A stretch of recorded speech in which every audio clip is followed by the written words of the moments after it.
नमस्कार। आज बिहार जाति आधारित गणना 2022 के संदर्भ में कुछ कन्फ्यूजन जो बन गया है उसको दूर करने का एक छोटा सा प्रयास मेरे द्वारा किया जा रहा है। ये 3 भागों में इस चरण, पहला जो चरण हमारा चल रहा है उसमें 3 भाग में इस फॉर्मेट को भरना है। जो पहला फॉर्मेट क्लियर हो चुका है, दूसरा जो भाग है वो हमको कन्फ्यूजन में रखे हुए, उसके साथ साथ मार्क कैसे करना है भवन और मकान का, उसके साथ फिर परिवार का, उसके बाद परिवार के सदस्यों का और उसका क्रम संख्या, ये हमको काफ़ी परेशान करके रखे हुए हैं। इस संदर्भ में हम आपको स्पष्ट करना चाहते हैं कि ये कॉलम जो बना हुआ है वो उसका एक डिफिनीशन, एक परिभाषा के रूप में हम इसको लेके आए हैं। सबसे पहला जो उलझन पैदा किए हुए वो है भवन, उसके बाद है मकान, मकान के बाद है परिवार, परिवार के बाद है सदस्य। अब हम देखते हैं कि भवन, भवन में क्या रहता है? मकान। भवन में रहता है मकान, और मकान परिवार से बनता है, और परिवार किससे बनता है? तो सदस्यों से बनता है। और सदस्य में फिर बताएंगे कि सदस्य की कितनी संख्या है, कितने सदस्य इसमें रहते हैं, तो ये आगे हमारा संख्या में चला जाएगा, सदस्यों की संख्या। अब आगे हम चलते हैं कंडीशन नंबर 1। पहला कंडीशन, पहली स्थिति जो देखी जाती है ग्रामीण क्षेत्रों में कम है लेकिन शहरी क्षेत्रों में ज़्यादा है। तो इस स्थिति में हम क्या करेंगे? हम यहाँ पहली स्थिति हमारी दिखाई जा रही है जिसमें सबसे पहले हम यहाँ पे पहुँचे। देखिए हम करके बता रहे हैं, फील करके बताएंगे कि सबसे पहले ये पहला हम गणना यहाँ से शुरू कर रहे हैं। तो ये बाहर में दिखाई दिया हमको, ये हमारे लिए हो गया जो दिख रहा है बाहर में बाउंड्री किया हुआ है, ये हो गया भवन। अब इसको कैसे मार्क करेंगे? तो इसके गेट के पास, जिसमें गेट बना हुआ है इसके पास में लिख देंगे 01, या आप 001 भी डाल सकते हैं, कोई दिक्कत नहीं है। अब यहाँ ध्यान से देखिएगा, इसको मैं फिल भी कर रहा हूँ साथ साथ। भवन हो गया हमारा 001। अगर आपको 001 लिखना है तो 001 भी लिख सकते हैं, कोई दिक्कत नहीं। अब इसके अंदर में हम गए, जाने के बाद हमको यहाँ दिख रहा है अंदर में, भवन के अंदर में क्या होता है? मकान। भवन के अंदर में क्या रहता है? मकान। तो इसमें दिख रहा है मकान, तो हमको बाहर में लिख देना है गण। गण मतलब गणना, डैश गणना मकान, संख्या क्या हो जाएगा? 001, क्योंकि हम यहाँ से शुरू कर रहे हैं। तो यहाँ दिखाएंगे मकान संख्या हमारा 001। अब किस उद्देश्य से किया जा रहा है? तो यह स्पष्ट है कि जो भी आवासीय मकान है उसका गणना हमको करना है। तो इसमें हम उद्देश्य में लिख देंगे आवासीय, आवासीय। उसके बाद इसमें हम देखेंगे कि कितने परिवार रहते हैं। अगर इसमें 2 परिवार रहते हैं, क्योंकि मकान के अंदर में क्या रहता है? परिवार, तो परिवार कितने हो गए? 2। तो हम क्या दर्ज करेंगे परिवार में? 02। अब परिवार के मुखिया का नाम तो हो सकता है रामू हो, एक रामू, दूसरा हो सकता है श्यामू, कुछ भी हो सकता है, उसके साथ टाइटल भी होगा। अब हम पूछेंगे कि रामू के परिवार में सदस्य कितने हैं, तो वो बोलेगा 7, तो हम 7 लिख लेंगे। ये बोलेगा 5, तो हम 5 लिख लेंगे। अब ध्यान से देखेंगे, यहाँ 5 नंबर कॉलम में हम लिखे हैं परिवार की संख्या। तो इस परिवार की संख्या के आधार पर 8वां नंबर कॉलम में है परिवार का क्रम संख्या। तो यहाँ पे 2 है, तो ये कभी भी परिवार की संख्या से जुड़ा हुआ होता है परिवार का क्रम संख्या। तो इसके लिए 2 है, तो हम 1 से, हर प्रत्येक के लिए हम 1 से शुरू करेंगे। तो 001, और यहाँ 2 है तो 2 एंट्री करेंगे हम 002।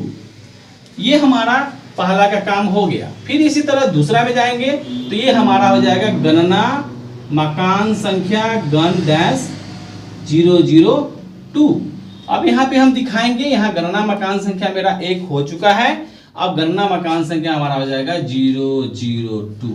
ये भी आवासीय है तो आपको इसमें आवासीय भर देना है। इसके बाद इसमें फिर पूछना है कि इसमें परिवार कितने रहते हैं, तो यह पता चला कि यहाँ पे परिवार रहते हैं 1। तो परिवार कहाँ रहता है? मकान में रहता है। तो मकान में हम मकान हमारा 2 नंबर मकान हो गया, परिवार की संख्या यहाँ पे लिखेंगे 1। हो सकता है राधा का परिवार है या रामू का परिवार है या श्यामू का परिवार है, तो हम लिख देते हैं सामू, सामू का परिवार है। इसमें सदस्यों की संख्या वो बताएगा कि नहीं, यहाँ पे 4 सदस्य रहते हैं, तो 4। अब इसके लिए क्योंकि यहाँ पे दिखाया जा रहा है परिवार की क्रम संख्या 5 में, परिवार की क्रम संख्या 5 में हमारा लिखा हुआ है सदस्य, परिवार की क्रम संख्या 5 है, उसमें लिखा हुआ है कि एक परिवार है, तो इसके लिए क्रम संख्या फिर से शुरू होगा 001। अब हमारा ये गणना करके हम निकल गए, ये कंफ्यूजन नहीं है। इससे ज्यादा कंफ्यूजन जो ग्रामीण क्षेत्र में भी उत्पन्न हो गया है, यह हमारी परिस्थिति 2 है कि बाहर से हमको कुछ नहीं दिख रहा है, बाहर से दिख रहा है कि एक ढांचा बना हुआ है जिसके अंदर में परिवार रहते हैं। तो जो ढांचा दिख रहा है, तो पहला नंबर हमको चॉइस करना है, चयन करना है भवन का। तो भवन मेरा कौन हो गया, एक तो हम कर चुके हैं, यहाँ से निकले हैं। अब यहाँ भी एक चीज आपको दर्शाना है कि ये अंदर में कितने मकान हैं, तो आप यहाँ पे लिख दीजिएगा 001 से 002 तक। यहाँ देख के तब आगे बढ़ेंगे। अब यहाँ पे स्थिति 2 है, तो यहाँ भवन 1 हो चुका है, तो इसके लिए क्या हो जाएगा 002। अब हमारा भवन पता चल गया, तो भवन तो हम इसमें डाल देंगे 002। अब मकान में जो कंफ्यूजन है उसको हम दूर कर रहे हैं कि मकान की परिभाषा क्या है। तो मकान इस कंडीशन के लिए इसके अंदर में हम जाएंगे और पता करेंगे कि क्या इसके अंदर में कितने परिवार हैं। अगर उनके द्वारा बताया जाएगा कि इसके अंदर में 2 परिवार हैं, तो परिवार से तो हमारा मकान नहीं निकल रहा है, लेकिन इसमें कंडीशन देखिए कि इनके अंदर में 2 कमरा है जिसमें निकास द्वार है, निकास द्वार है। अब दोनों से इंक्वायरी करेंगे, पता करेंगे कि क्या दोनों आदमी एक साथ रहते हैं, किचन उनका एक साथ है। अगर वो एक साथ उनका किचन है, खाना एक साथ बनता है, तो ये टोटल पूरा इनका एक दोनों जो कमरा है वो एक मकान में गिनती करेंगे।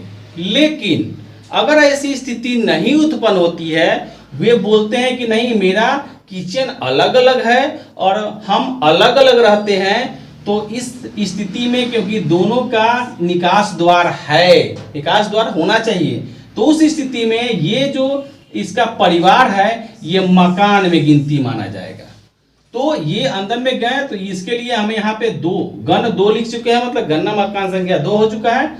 यहाँ पे गण हम लिखेंगे गण 003 और ये क्या हो जाएगा गण 004। इस स्थिति को केवल समझना है कि मकान इसके लिए क्या होगा। तो जो भी परिवार है, परिवार में ये कंफ्यूजन की स्थिति उत्पन्न हो गई है कि अगर ज्वाइंट रह रहे हैं तो किसी भी स्थिति में उन्हें अलग नहीं दिखाना है। तो इसकी एंट्री हम कैसे करेंगे, तो 2 हो गया। मकान संख्या मेरा पहला कौन है, तो 003। अब ये आवासीय है तो फिर इसमें आवासीय हमको भर देना है। और उसके बाद फिर हमारा परिवार, इसमें पूछेंगे कि अगर 2 रहता है तो 2, तो यहाँ पे हम लिख देंगे 02। हो सकता है इसमें हम लिख सकते हैं हिमांशु है, हिमांशु हो गया। इसमें कितने सदस्य हैं, तो हो सकता है कि 8 हैं, कोई दिक्कत नहीं है, 8 लिख दीजिए। इसके बाद इसमें फिर 2 परिवार है, तो दूसरा किसका है, तो दिव्यांशु हो सकता है, तो दिव्यांशु हो गया। अब दिव्यांशु में कितने परिवार के सदस्य हैं, तो 4 हो सकता है, तो हम 4 लिख दिए। अब इसके लिए क्रमांक क्या होगा, तो 5 के हिसाब से 8 का क्रमांक हमको भरना है और कभी भी शुरू करना है 1 से। तो फिर इसके लिए क्या हो जाएगा परिवार क्रमांक 001 और ये हो जाएगा 002। अब यही कंफ्यूजन केवल उत्पन्न है कि ये भवन और मकान कैसे किया जाना है। तो स्पष्ट है कि इसको फिल करने के लिए काले बॉल पेन का इस्तेमाल करना है। इसके आगे जब हम दौरा पे गए हैं तो दौरा का डेट डाल दीजिए। अगर 7 तारीख को गए हैं तो 7, 8 को गए हैं 8, जो भी तिथि को आप गए हैं वो तिथि आप इसमें एंट्री कर दीजिए। और जो भी ये परिवार के मुखिया हैं या जो आपको सूचना दे रहे हैं उनसे आप हस्ताक्षर करवा लीजिए। तो इस तरह से मेरे द्वारा कोशिश किया गया है कि ये जो भाग 2 और ये नंबरिंग या भवन और मकान और परिवार में जो कंफ्यूजन था उसको मैंने दूर करने का एक छोटा सा प्रयास किया है। धन्यवाद।